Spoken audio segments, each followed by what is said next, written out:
Hey everyone, thank you for watching NibbleNFlix, the podcast where snacks meet cinema. I'm your host, Jeff Reed, and in this video, we're going to be discussing and munching on the movie Marty Supreme. Is this movie one of the best movies of the year? And does it meet all the marketing hype that it's been doing? Marty Supreme is an American film that comes out on Christmas Day, 2025.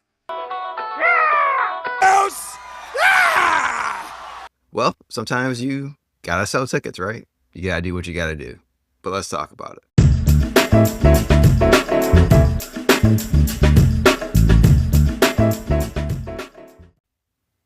Marty Supreme is a table tennis drama set in New York City during the 1950s, where up-and-coming table tennis star Marty Mauser goes to hell and back to pursue greatness. This will be a non-spoiler review and also put timestamps in the description if you want to jump around a little bit as well. And have you seen Marty Supreme? Let me know in the comment section below. Let's talk about it. Let's talk about this film, because I think it's one that should be talked about, either you like it or not. So let me know in the comment section below your thoughts of the film. And also subscribe to the channel. Help us out, get a reach to 150 subscribers by the end of the year. Hit a like. That'll also help us out as well, so we get more eyes on the video. And let's start getting into this review. So I've been waiting to see this movie ever since I saw the trailer at CinemaCon, and it was during A24 surprising presentations. It was unannounced. It just came out of nowhere. Say, hey, we're going to do a presentation for A24. Didn't see that coming. I thought it was really cool that actually came and show up and talk about some of their films for 2025. So they came out and said that there were going to be 2 films coming out by the Safdie brothers, but they said that they were doing individually films. And I was like, whoa, what's going on here? This is the first time they actually did this, that we're going to get 2 films from the Safdie brothers, but it's not going to be with them together. And the first one I just talked about was Benny Safdie, was basically his Master Machine film. I thought, oh, this looks pretty good. You know, The Rock is playing more dramatic roles about UFC. It just looks very interesting. And after they showed that, they did Josh Safdie's film, which was a ping pong movie. And I was like, what? Ping pong? We're going to do a movie about ping pong? But after they showed the trailer and they had Timothée Chalamet as the lead role of the film, I was like, okay, this looks very good. It looks very cinematic, and it just has a very cool, interesting vibes with it. It feels like more of a drama movie than anything else, and it really piqued my interest to see this film. So after watching The Smash Machine that was done by Josh's brother, Benny, I just felt like it just did not have that Safdie feel to it. It just didn't have that. It was trying to lead up to all the crazy, chaotic stuff that you typically see in a Safdie film, but it just wasn't meeting the elements. It felt like a whole bunch of scenes mashed together, rather than a organized of chaos. So I was kind of worried to see what they were going to do with Marty Supreme, only because I wanted to know if it is just the magic when they are together, making films together, or can they actually make films separately together. And after hearing all the good stuff that came out of New York City Film Fest, I just felt like the confidence was there for me to go watch this film and think I'll have a good time. And after watching this film, I can gladly say I did. We meet Marty in the beginning of the film, and he's basically doing something that is scheming everybody. He's just trying to get ahead so he can get to this ping pong tournament in the UK, which is the British Open, and he's willing to do and use anyone he needs to use in order to get it. And it shows him as someone who is not likable at all, and I thought that was an interesting character choice that they did for this film. He's basically a douchebag. He's a real jerk. He does not care what he does. He does not care who he has to use in order to get to where he wants to get. And then we finally get him during this ping pong tournament. And I gotta say, the ping pong in this movie is really good. Even though the ball is CGI, all the cool stuff that we were doing with the shots and how they were playing the games and all this stuff, I really enjoyed. I thought they built tension very well in the film as well. And after he comes home from the tournament, we see him again, you know, just putting people in certain situations to where he could just take a full advantage of them to get what he wants. And it's something that what he does they do a very good job here in this film is showing how he affects other people. The things he do, the choices he makes, it has consequences, and you start seeing things that's unraveling to that typical Safdie, chaotic type of films where you see the character going through all this chaotic stuff, and now this time is a character who is self-inflicting all this chaos to himself and leaving people in a worse state than where he found them.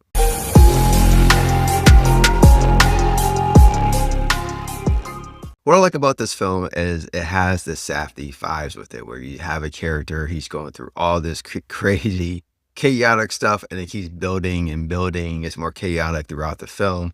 And that's what I like what they did with Marty here. They show him going through all this craziness, and he tries to get himself out of certain situations, and those things that he does has consequences, and then he figures a way to get out of that. And well, there's consequences of using that to get out of that situation into a bigger consequence. And it doesn't matter if he's involved or he got someone else involved with him. You see the things that's building up and building up. And even though you think that he's out of that situation, it does lead up down the road where that consequence has become a bigger consequence of problem. And then that sounds, confusing or not, but that's what it was.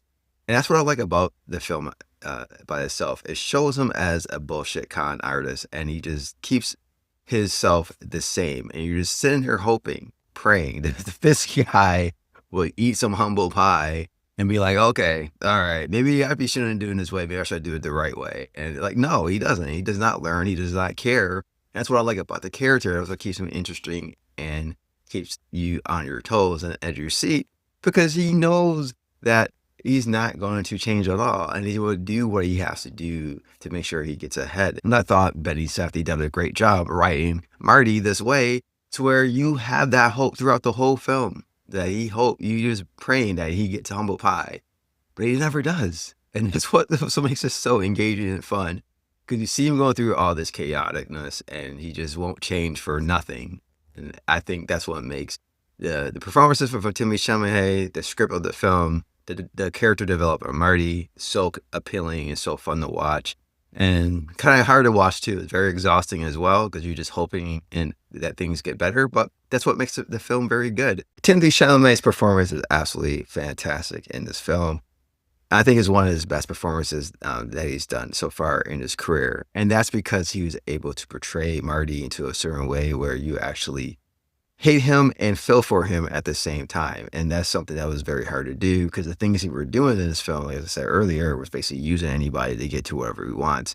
It's very hard to root for a character like that. But you see how he is, how he's trying to just be the best that he can be.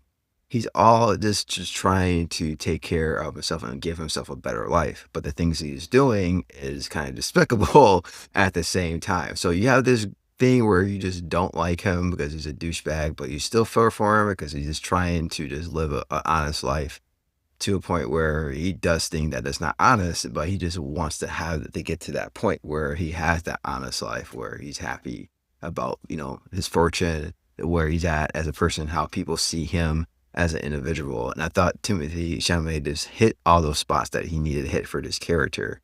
And that was the thing that I really enjoyed about this film, was his performance, because he was able to portray all that. You see the character, you see Marty who he is. He's a driven character. You just trying to figure out, and I think that's what the movie tried to do, is trying to show you what is really driving him to try to strive to be the best. It doesn't matter what it is, and how he's either wants to be the best ping pong player in the world, or he wants to be the best, sleazy salesman, or just trying to be the slickest dude on the block to try to get away from all the crazy madness that he's even creating himself. I just like how he portrayed that in this film, and he should be nominated for Best Male Performance of the Year. The secondary characters in this film, I thought did a great job. I thought the performances of everyone was really good. We start off with Odessa. I don't know too much about her. I know she's in I Love LA, but she plays Rachel, who was Marty's friend, lover, or whatever she needs to be at that time where Marty needs to get out of the jam. I thought she was able to play the character very well. Very appealing character, someone that you just rooting for, as well as someone that is involved with Marty, and you just see what she's doing. And you're like, come on, what are you doing now? Get yourself out of the situation.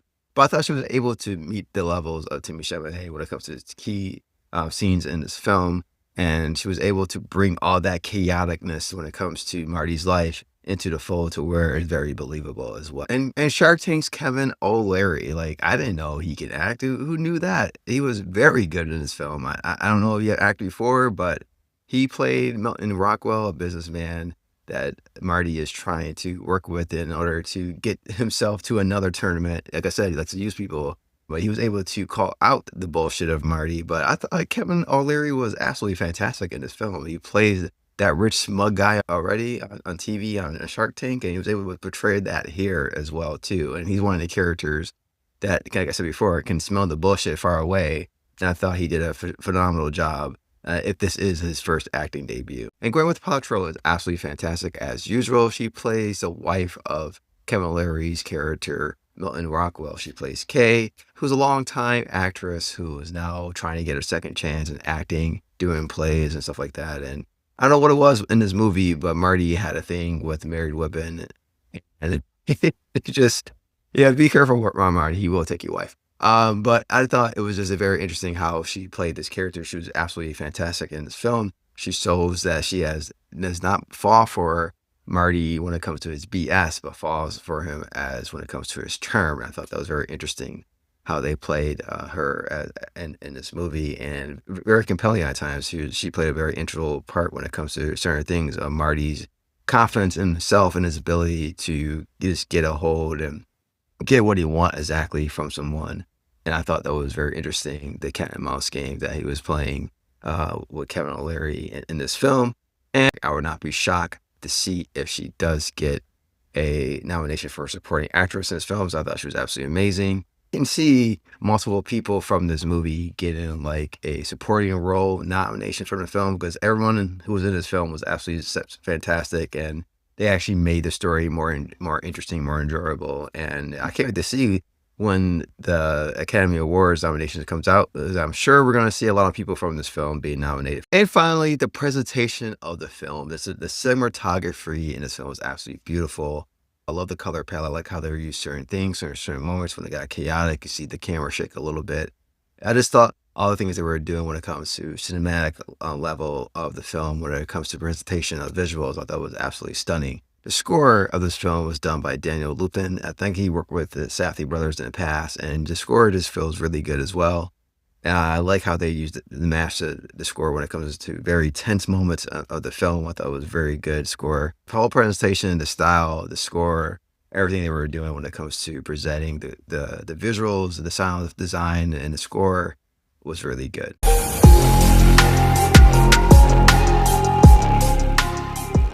If you never watched a Safdie film, or you just don't like their style, nothing here is going to change your mind.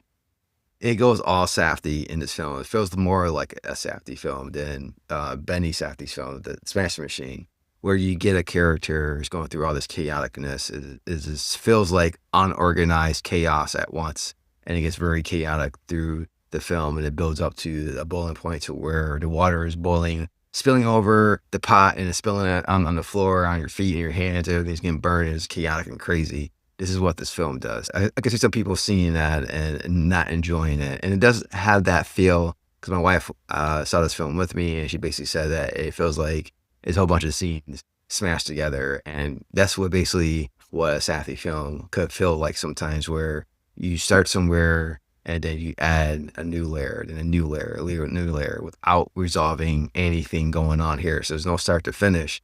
You're just getting start, craziness, something new, craziness. And it keeps going on and doing that. And you don't really get a start and stop of a story at all. You basically get everything building up at once. So I can see a lot of people coming in here saying that this movie is very convoluted and it's a mess, because it's just not really adding up to anything. But it really is. It's really doing it in a way where it's kind of organized chaos, and you have to recognize that. And some people may not, and that's okay. I totally get that. If you watch a Safdie film, the first time I watched a Safdie film, I didn't get it either. So I can totally understand.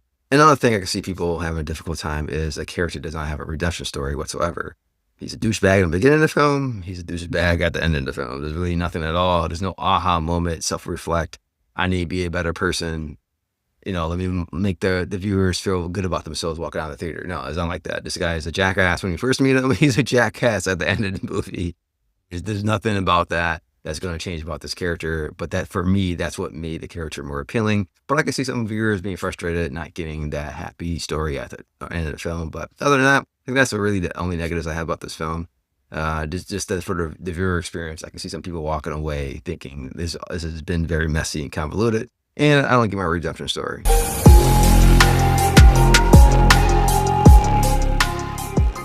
So the score of this film, the snack worthiness of the film, I have to give it 5 out of 5 snacks. And that's because I overall really enjoyed this film. I love the Safdie vibes that they actually had in this film. This one actually felt like a Safdie film.